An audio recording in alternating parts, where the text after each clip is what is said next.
mistress. Skye, you misunderstood. I'm a guest invited by Liam. Skye, apologize. Shut up. You're not qualified to boss me around.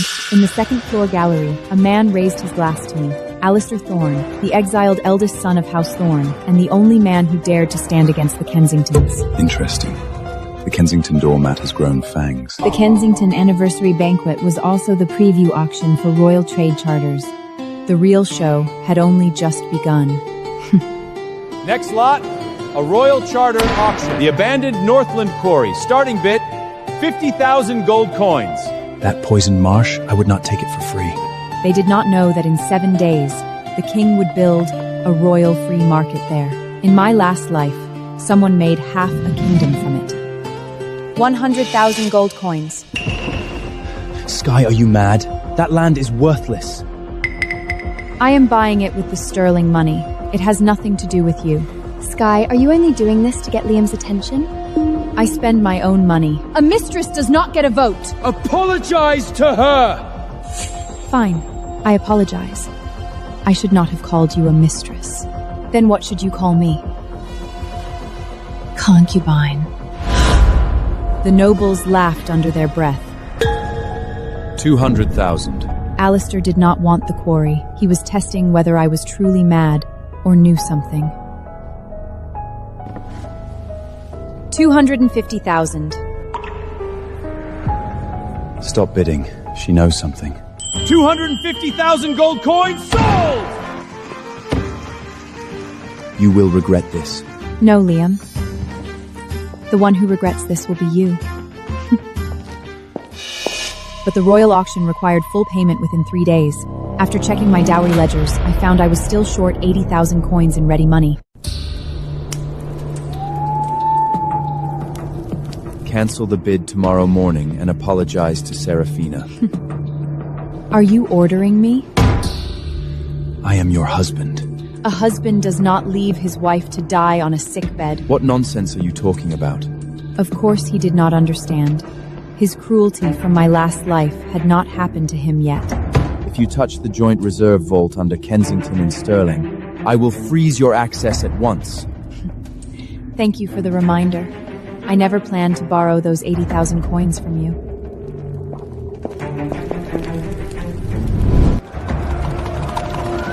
So I went to the Black Fox Inn. It was no place for a noblewoman, but it was where monsters made deals. My lady, we do not entertain Kensington ornaments here. I handed the guard a slip of parchment. There was only one line on it. Give this to Alistair Thorne. North Harbour, warehouse number 4. Smuggled weapons are hidden in the spice crates. 80,000 gold coins?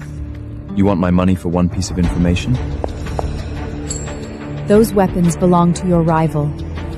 If you seize them, he goes to the gallows. Why should I believe you? Because you have not killed me yet. That means you already half believe me. I can give you the money, but I want one condition. Say it. At the King's Trade Charter ceremony, ruin Serafina publicly. That is not a condition. It is a reward. Do not disappoint me, little oracle. My blood went cold. Little Oracle was the name I had used in the shadows of my last life. How did he know it? The mill explosion failed to kill me. 3 days later, the Kensington carriage delivered me into another trial.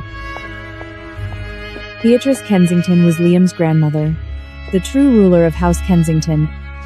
She threw a parchment letter at my feet. It said my purchase of the Northland Quarry for 250,000 gold coins had made me the joke of the city. Explain this. For now, it looks like I misjudged it. I did not explain. The fewer people knew the quarry's true value, the better. Misjudged it.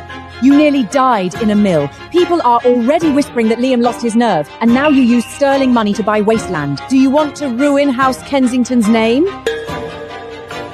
That night, he did run. Silence!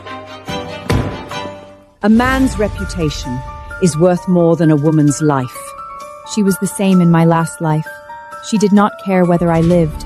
She only cared whether House Kensington looked clean. The mill incident ends here. To outsiders, it was a bandit attack, and Liam arrived too late. And if I refuse? Then I will manage the sterling trading house for you. If you fail to produce an heir within a year, your dowry, castle, and trading house will all pass into my hands. She finally revealed her true purpose. She did not want honor. She wanted the last sterling assets in my hands. There will be a reconciliation dinner tonight. Sit beside Liam and behave like a proper wife. Fine. I will attend. She thought I had lowered my head, but my application had already reached the cathedral school. At tonight's dinner, I would make Liam tear off his own dignity. That night, Beatrice arranged a reconciliation dinner. It was not for peace. It was to force me to cover Liam's cowardice. 3 noble ladies will visit tomorrow. Tonight, you must sit beside Liam. As long as you dine with him, people can only say he arrived late, not that he ran. So running away can be dressed up as bravery? Do you still want to keep the sterling trading house? She threatened me with the trading house again. But this time, I already had a way out. Fine. I will eat quietly tonight. My lord, Lady Seraphina sent word. She hurt her ankle and only wants to see you. Where is she? Sit down. Grandmother, she is hurt! If you walk out tonight, the whole city will know you abandoned your wife, fresh from an explosion, for your mistress. Then let them talk. He rose and left. Beatrice's face darkened, and for the first time, this dinner tasted good. After dinner, I pushed open the terrace doors. Liam had chosen Seraphina again. Good. The more he chose, the more proof I had. You do not look like an abandoned wife. You trespassed just to laugh at me? Half to make sure my ally was still alive. And half to bring you good news. The quarry? Dear Skye, the quarry you bought for 250,000 gold coins will silence the entire capital tomorrow. Alistair placed a rolled parchment on the wrought iron table. The draft decree for that quarry has been entered into the Privy Council records, sealed on page 400. No one has ever turned to that page, except you and me. He lifted his hand and brushed a crumb of sauce from the corner of my mouth with his thumb. Rough, yet impossibly light. I didn't pull away. I sat on a stone bench in the cathedral school courtyard. Before me lay Latin legal codes and debate outlines. Today was my entrance examination. A carriage jerked to a halt at the academy gates. Liam strode across the lawn, students scattering from his path. You want to embarrass me before all the nobles? A Kensington wife has no need to parade herself at the academy. He snatched the parchment from my hand, gripping my wrist. If I keep myself busy with my studies, I won't disturb you and Seraphina. I didn't stand. I only looked up at him. Isn't this exactly what you asked for? Hoofbeats splashed through the mud. A young man swung down from his horse. Dark golden hair slightly tonsiled. Leather boots polished to a gleam. Not many women dare scold their husbands at the academy gates. Ethan Vance, second son of the Vance family, famous for gambling away his fortune on horse races and composing doggerels. Lord Vance, you're blocking the passage. I stood, brushed the dust from my skirt, and turned to walk into the examination hall. The examination hall was cold stone. I unrolled my paper, dipped my quill, and began to write. Someone leaned in from the row behind. Ethan Vance's breath was nearly against my nape. What should be written for question 3? I'll trade you tonight's wine money for the answer. I didn't turn around. My quill kept moving across the parchment, and at the same moment, my boot heel kicked backward, landing precisely on his calf. His yelp drew every gaze in the silent hall. I kept writing, the corner of my lips barely lifting. My quill kept moving across the parchment. The examination was meant to last 3 hours, but after only 1 hour passed, I rose and handed in my paper. The proctor bishop leafed through my parchment, frowning. As I stepped out of the examination hall, a figure stood waiting in the blinding sunlight. Tiffany, Seraphina's lackey and confidant. She waited outside the examination room just to mock me. Skye Sterling only sat the exam for 1 hour!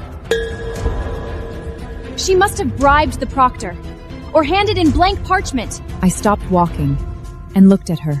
Public defamation within the cathedral precinct violates the Code of Conduct, Article 4, Supplemental Clause. Tiffany froze in place. Your citation will reach the disciplinary committee by noon.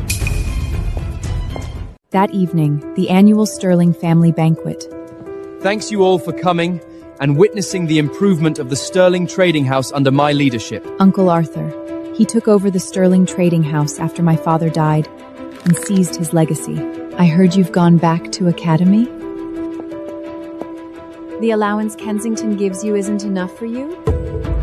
Aunt Petunia looked me up and down. A few distant cousins tittered. Liam set down his cutlery with a deliberate clink. He stood up. Aunt Petunia, Skye scored the highest marks on the entrance examination in a decade. And your son, Victor, how much did he owe the gambling dens last month? The table fell immediately silent. Liam continued, as casual as if discussing the weather.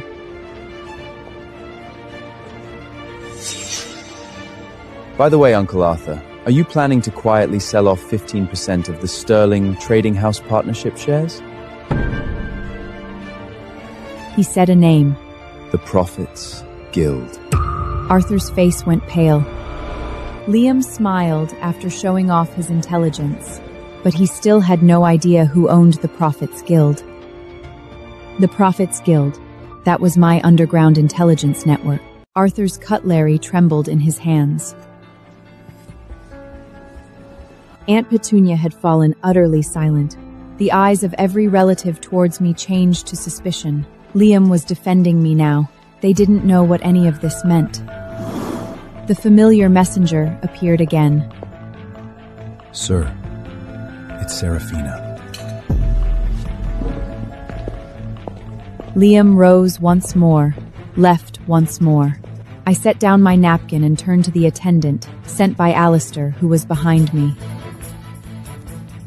Arthur is preparing to sell 15% of the Trading House Partnership shares to the Prophets Guild. Let him sign tonight. He vanished without a sound into the servants' passage. Aunt Petunia glared at me from the far end of the table, her stare as if she wanted to swallow me whole. I smiled at her and raised my goblet. She had no idea. Once her husband signed that contract tonight, the master of the Sterling Trading House would no longer be him. That night, when Liam returned early from Seraphina's tavern banquet, I was in the library of Kensington Castle. He stood in the doorway, collar loose, the smell of drink clinging to him. She was too noisy, and the cake was too sweet. I didn't answer, kept reading the book in my hand. The next morning, Arthur burst into the breakfast room and slammed a handwritten news sheet before me.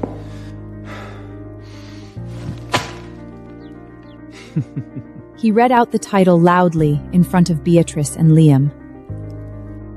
Lady Kensington bribes Academy Proctor. Shame on you, Skye. You spent 200,000 gold pieces to buy your entrance exam result? Beatrice picked up the news sheet. Her hawk-headed cane was nearly pressed against my face. Forging documents to frame a family member in order to manipulate guild share prices. I raised my head and looked directly at Arthur. In the Crown Court, that is called insider trading.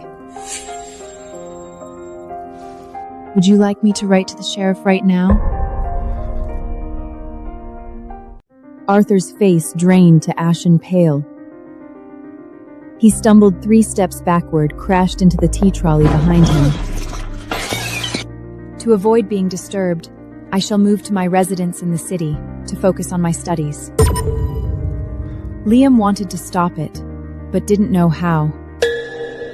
I moved to the residence prepared by Alistair, registered under a shell trading house. The second night after moving in, I pushed open the window and stepped onto the stone balcony. Isn't this the lady who kicked me in the examination hall? On the neighboring balcony stood a figure that seemed all too familiar. I moved into the most expensive tower in the city, and the only view is you? Lord Vance, this is my balcony, not your private view. He grinned. I turned my back to him, and couldn't help laughing either. She thinks she can escape me just by moving into the city? Just as his words faded, heavy footsteps sounded from the far end of the corridor. It was Serafina's shrill laughter. I have enrolled in the academy courses as well. She can't get rid of me. She was clinging to my husband, passing right by my door, deliberately making every word ring loud and clear. I closed the door and leaned back against the oak. Then I smiled. She was right. I really couldn't get rid of her. But every inch of ground she stood upon was already in the palm of my hand.